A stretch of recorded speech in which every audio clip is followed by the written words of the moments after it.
Aliás, deixa eu trazer as atualizações sobre ontem, o que foi, então, esse enterro da PEC do voto impresso ali no Congresso. Olha o que aconteceu. Em coletivas, depois dessa votação, Arthur Lira voltou a falar na necessidade de diálogo, de transparência no processo. Isso porque ali na Câmara dos Deputados, a votação foi um tanto quanto acirrada. Em conversa com seguidores hoje de manhã, Bolsonaro culpou o Tribunal Superior Eleitoral pela derrota dessa PEC na Câmara ontem à noite. Vamos dar uma olhada em como foi essa votação e logo depois a gente escuta, inclusive, Arthur Lira também. Roda pra gente. Eu vou encerrar a votação.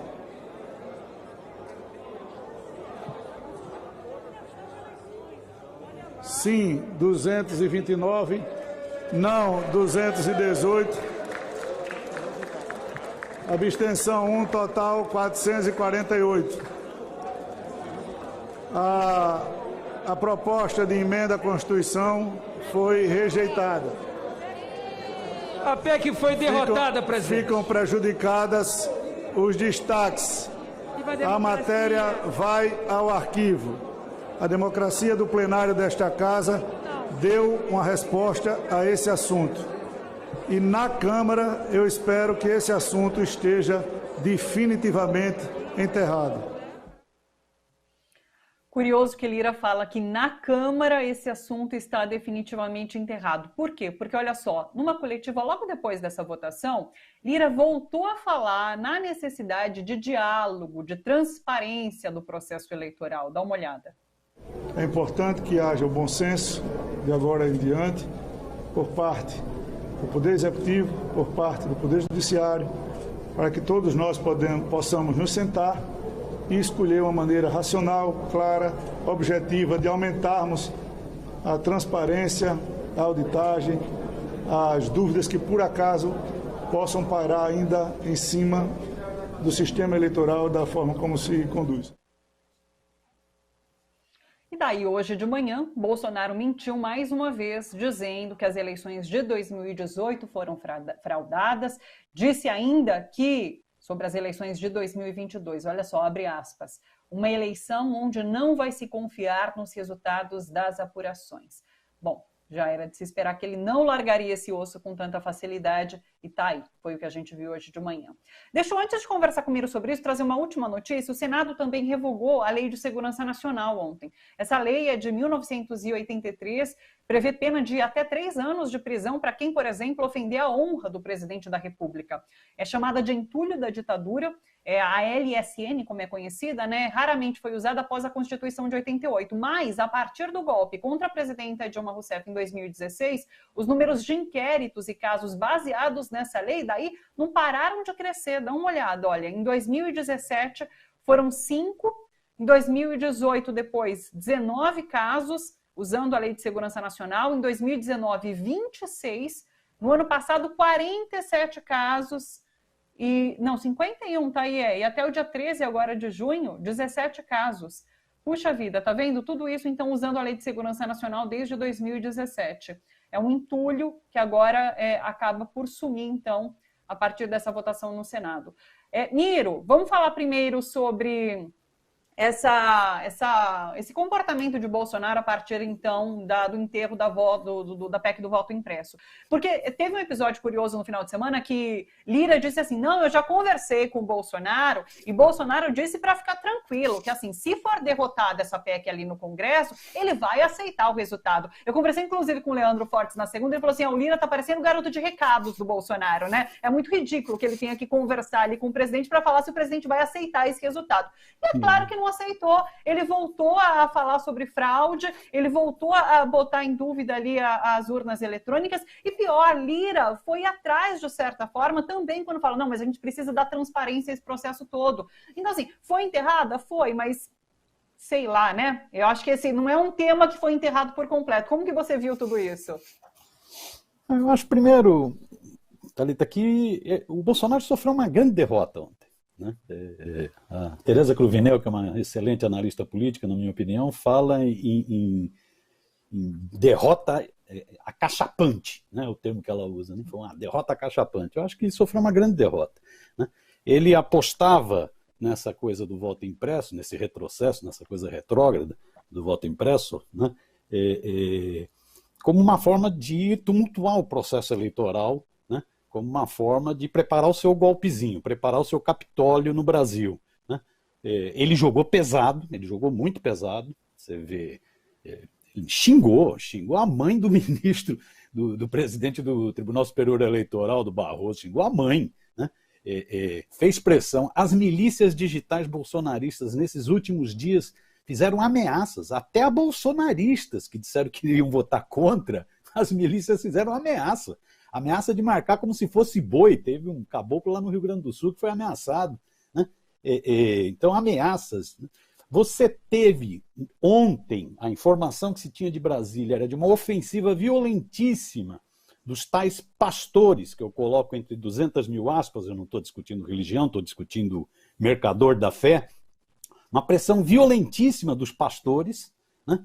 Você tem um esquema de emendas, você teve tudo isso, e você teve aquela micareta militar, aquele desfile ridículo, patético, né?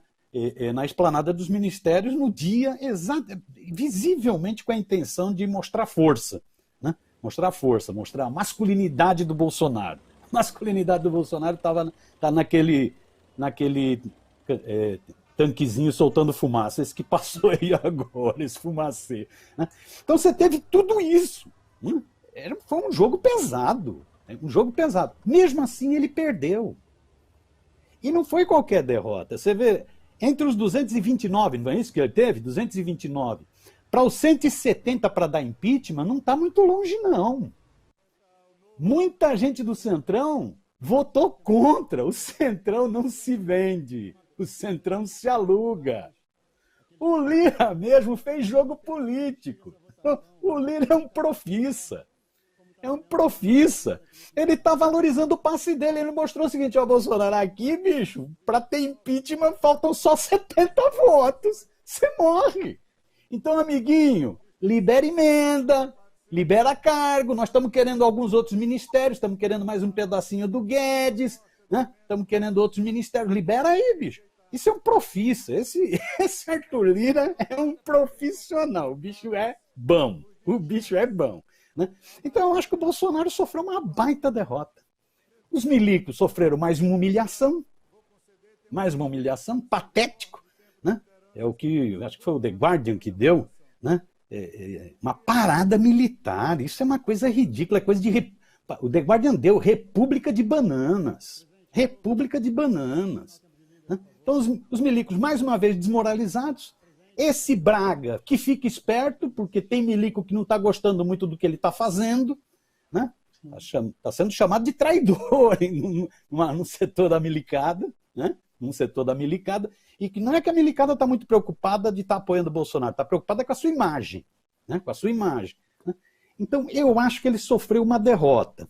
Agora, ele tem o estilo dele. Essa história de que ele ia aceitar o resultado, mesmo que tenha uma negociação agora, que é a negociação sobre o teste de integridade das urnas, que eles vão aumentar um pouco o teste de integridade das urnas, aí o Bolsonaro vai dizer, tá vendo? Foi graças à minha pressão, mesmo que tenha. O Bolsonaro não vai desistir, que tem a ver com o que você levantou antes, na minha opinião, Thalita. Tem a ver o seguinte: o Bolsonaro, ele teme o impeachment, ele sabe que ele está na mão do Congresso, e a votação de ontem eu acho que demonstrou isso mais uma vez. Segundo, o Bolsonaro teme perder as eleições. E terceiro, o Bolsonaro teme ser preso. Aquela visita do diretor da CIA, que foi uma visita muito estranha, foi muito interessante o comentário que ele fez no final. Às vezes ele solta, né? Ele falou o seguinte: não, tive um papo muito bom com o diretor da CIA, panaca, tive um papo muito bom com o diretor da CIA, né? E discutimos a Venezuela, a situação da Argentina e a situação da Bolívia. Vejam só que lá a presidenta foi presa. A golpista foi presa. Esse cara tá com medo de ser preso. Tá com medo de... Ele já foi preso. Quando ele era milico, ele ficou 15 dias no Chilindró por ter feito uma manifestação contra os generais. Depois ele só não foi punido com mais força para não mexer na imagem da milicada, quando ele tentou um atentado em adutoras do Rio de Janeiro, em quartéis do Rio de Janeiro. Tem até o croquisinho, né, que ele fez. O cara é tão imbecil que ele fez o croqui do atentado, né? Pois bem, esse cara teme ser preso. Então ele está temendo impeachment, porque isso não está descartado. Está faltando povo na rua. Se tiver mais povo na rua, esse tal do impeachment sai. Né? Se tiver mais povo na rua. Ele teme perder as eleições, ele teme o Lula e ele teme ser preso. E ainda, para piorar, ele teme pelos filhotes dele. Sim. Ele teme pelos filhotes dele. Esse negócio do Dória, com o Flávio Rachadinha, antes de ontem, do Dória falar que o imóvel, a mansão do Flávio Rachadinha em Brasília não custou 6 milhões, mas sim 14 milhões, ele teme que os filhotes sejam presos. E ele preserva muito a família brasileira dele. A dele. Ele gosta muito da família dele. Né? Então, eu acho que ele tá. Então ele vai aprontar, ele vai tensionar ao máximo. Não tem como controlar esse sujeito. E o Arthur Lira sabe disso. O Arthur Lira é malandro, sabe disso. Não tem como controlar a língua desse sujeito. Esse sujeito é curandeiro, é charlatão, e esse sujeito é escorpião. Não tem como controlar a língua dele. É o estilo dele. Né? Então ele vai continuar nessa toada. Né? Ele está tentando, na minha opinião, ele está tentando criar o clima para um Capitólio tupiniquim. Tentar repetir a cena grotesca que ocorreu nos Estados Unidos. Né? Vamos ver se ele consegue. Sempre que Bolsonaro se tornou mais agressivo foi quando vieram para cima dos filhos, realmente. A gente precisa sempre se atentar a esses movimentos quando tem assim, investigação contra os filhos, quando tem avanço nas investigações, realmente. Ô Miro, uma delícia conversar com você, viu? Volte mais vezes, aceita os nossos convites, para de ter essa agenda cheia sempre.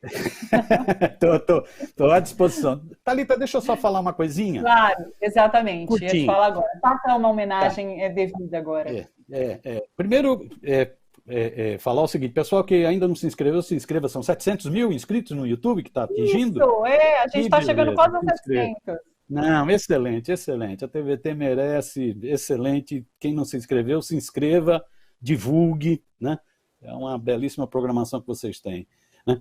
Segundo, eu queria fazer uma homenagem. Faleceu ontem uma grande figura, um grande amigo, um grande sindicalista, um guerreiro, um sujeito chamado Wagner Gomes, que foi presidente dos sindicatos metroviários, foi vice-presidente nacional da CUT, foi presidente da CTB, era uma grande figura, faleceu, teve um infarto fulminante. Tinha uns 2, 3 meses atrás, ele chegou a pegar Covid também, né? Então foi uma grande perda. Né?